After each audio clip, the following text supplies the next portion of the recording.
আসসালামু আলাইকুম গাইস, আশা করি দেশ ও দেশের বাইরে সবাই ভালো আছেন।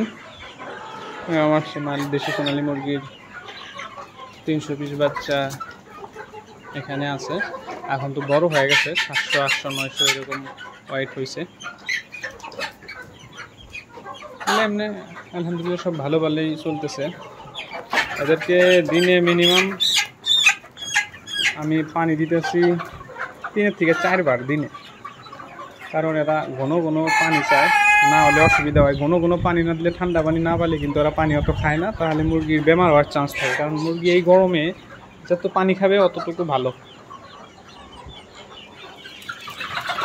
সেই জন্যে আমি আপনাদেরকে একটা ছোট্ট ভিডিও বানিয়ে দিলাম। বাপরে বাপ, হুলস্থুল খুবই করে।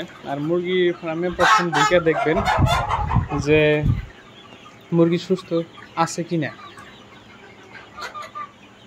তার প্রথম কথা হলো মুরগি দৌড়াদৌড়ি কিরকম পারে, খাওয়াটা কীভাবে খাইতেছে, এতে একটা আইডিয়া এসে যাব যখন আপনি লাহে লাহে লাহে লাহে ফার্মে ঢুকবেন, একটু পুরানা হবেন তখন। এগুলা ঘাসও খায়, ঘাস দিলে ঘাসও খায়। মাংসগুলা মোটামুটি আমি নিজেই ইউজ করি, খুবই ভালো।